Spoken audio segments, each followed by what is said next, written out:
Nosso convidado de hoje, Dr. Messias. Gente, o assunto é muito sério. O maníaco do parque.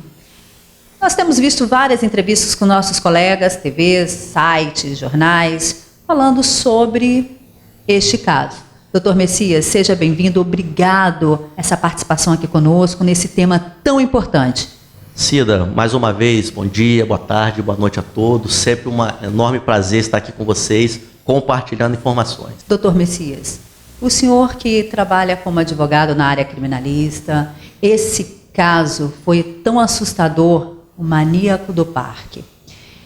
Nós estamos aí quase perto de uma informação ainda não concreta, que ele pode ser solto em 2028, porque, infelizmente, no Brasil, a lei diz que a pena máxima é de 30 anos. Procede? Cida, procede em parte, né? Esse caso é um caso emblemático, teve muita mídia, inclusive a própria mídia, eu acredito que auxiliou nessa busca das provas, instigou ali a polícia a investigar, a apurar esse crime. A mídia teve um papel fundamental. Esse caso específico, ele, no passado, quando ele cometeu esses crimes, a lei em vigor previa um máximo de pena de 30 anos. Então a gente sabe, né, ele foi condenado a mais de 100, a mais de 200 anos de cadeia, só que, infelizmente ou felizmente, findando os 30 anos, ele obrigatoriamente tem que sair da cadeia. Hoje, o nosso Código Penal, ele aumentou a pena máxima de 30 para 40 anos. Mas, por ele ter sido investigado e cometido crime na lei antiga, essa lei nova, que é um pouco recente, não pode retroagir para prejudicar ele, no caso que está preso. Basicamente isso. Dr. Messias, por lei, é obrigado que um criminoso que cometeu vários crimes como esse, que ele tenha um tratamento psiquiátrico na prisão. E nós temos ouvido vários colegas falando que ele não teve, na prática, ele não teve um acompanhamento. E aí, para ele ser solto, ele precisa de testes psiquiátricos. Caso contrário, ele não pode ser solto, né? Cida, correto. Vamos falar assim, a grosso modo, no papel, a lei dá o direito dele ser tratado em qualquer cadeia que ele estiver preso. A lei prevê isso. É obrigação, é dever do Estado tratar da saúde e até mesmo o ambiente social dele. E, via de regra, um reeducando, ele é tratado assim, um reeducando, ele, para sair do sistema carcerário, ele tem que estar recuperado pelo Estado, sem problemas, sem intenção de voltar a delinquir. A questão dele é um pouco peculiar, apesar de ter muitas informações de que talvez não tenha feito o tratamento e tudo mais, mas a lei prevê a obrigatoriedade de fazer esse tratamento. Se a gente puxar um pouquinho para a lei anterior, que, querendo ou não tinha um pouco mais de pena, se ele tivesse cometido, na época, apenas um crime e não aquela quantidade enorme que ele cometeu, certamente após uns 8 anos, 5 anos, ele já teria tido direito a essas saídas temporárias, saidinha, dia das mães, dia dos pais, dia das crianças. Querendo ou não, a lei nova, que teve uma reforma, não só no campo penal, mas na legislação processual penal, a nova reforma veda, por exemplo, se ele sair em 2028, igual está acontecendo os rumores, e ele vir a cometer um outro crime dessa espécie, com morte, resultado morte, ele não vai ter direito à saída temporária e vai ter que cumprir toda a pena dele ali encarcerado. E aí, logicamente, que para sair, provavelmente o juiz vai determinar alguma avaliação psiquiatra. A gente fala que é aquela avaliação multidisciplinar, aquele exame criminológico, que é o que está previsto na lei, entendeu? E aí a junta médica, uma equipe multidisciplinar vai avaliar se ele está apto ou não a voltar a conviver em sociedade. Mas aí vamos ter aquela discussão, aí vai ser uma questão jurídica entre lá juiz, promotor, advogado, debates. Por quê? Ele está sendo processado pela lei antiga, que prevê 30 anos, cumpriu 30 anos, sai. Só que tem a possibilidade de fazer um exame. E se nesse exame ele não tiver apto, provavelmente o juiz vai manter essa prisão dele por mais algum tempo.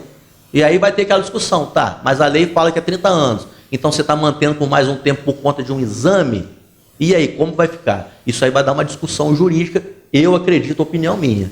Assim como acredito também que essa saída dele não está completamente certa, definida para isso acontecer realmente em 2028, não. Realmente é muito complexo, porque ele confessa que ele assassinou 11 mulheres, ele realmente foi considerado pelos psiquiátricos na época como um psicopata, um serial killer, né? Isso é gravíssimo, isso é muito sério. E aí a pergunta, será que ele está apto, preparado para voltar a conviver na sociedade? Será que ele volta a cometer esses crimes? Essa é a preocupação, não só nossa aqui, como de toda a população que mora em São Paulo, porque as mulheres realmente estão sofrendo coisas absurdas. E é grave essa situação. É uma situação grave, até por conta desse caso em específico. Ele é um caso peculiar, porque se fazer uma consulta simples na internet, você consegue ver entrevistas, onde tem relatos que ele diz que se ele sair, provavelmente, se ele tiver aquela voz do mal, ele vai voltar a talvez delinquir. Então isso daí já é uma ameaça, causa pânico nas vítimas, entendeu? Então seria o ideal o quê? Avaliá-lo realmente. Se não tiver apto, manter ele um pouco mais de tempo a tratar. E aí, se for o caso, a justiça ir avaliando ele periodicamente e segurando ele por um pouco mais de tempo, até ver se realmente ele está apto a sair ou não. Só que aí eu volto a dizer, vai entrar aquela discussão jurídica. Tem a parte da defesa, inclusive uma das teses defensivas na época era que ele era um semi-inimputável. Um semi-inimputável, pela legislação, ele não fica numa prisão comum, igual ele ficou. Ele vai ter todo um tratamento médico, numa internação, numa clínica, ou então até mesmo num manicômio, certo? Só que aí a gente, se voltar para essa parte do tratamento do manicômio, a gente lembra da política antimanicomial. É uma resolução que tem no CNJ e é onde prevê uma redução desses manicômios. Então, lá na frente, se pensar que ele vai ser internado para tratar, como vai ficar isso lá? Se realmente esses manicômios vão acabar, vão reduzir, e ele vai ficar aonde se ele estiver internado e esses manicômios acabarem? Então, por isso que eu entendo, esse destino dele ainda não está definido. Nós pedimos atenção às autoridades nesse caso específico, porque isso é muito sério, isso é muito grave. São vidas que podem estar correndo riscos, né? E ele precisa, sim, de um tratamento, ele precisa de um acompanhamento sério e grave. E não é só alguns testes que pode definir que ele está curado, né, doutor? Com certeza, Cida. Isso daí envolve toda uma política criminal, investigativa. Eu acredito que somente realmente um exame não vai dizer que ele está realmente curado. Isso eu estou falando legalmente, eu não sou médico, eu não sou psicólogo, mas eu acredito que um tratamento aí de anos, com uma equipe multidisciplinar, avaliando ele a fundo, talvez seria o correto. E também tem a questão, tem que endurecer mais a legislação penal? Tem entendimentos que sim, tem entendimentos que não. Por um caso dele, a lei nova, que é mais gravosa, não se aplica. Entendeu? Então aí tem essa, não é uma brecha na lei, a lei fala isso, nós obedecemos. Cabe ao que? As autoridades, deputados, fazer movimentos de novas políticas criminais para ver se endurece ou dá uma flexibilidade na lei. Doutor Messias, caso ele venha a ser solto, ele pode cometer mais crimes. E aí, começa tudo de novo. Caso ele venha a ser solto, 2028, saiu em 2029, é um exemplo. Cometeu lá mais 2 crimes da mesma situação. Dessa vez ele vai ter aquele limite de 40 anos para cumprir, porque vai estar na lei nova.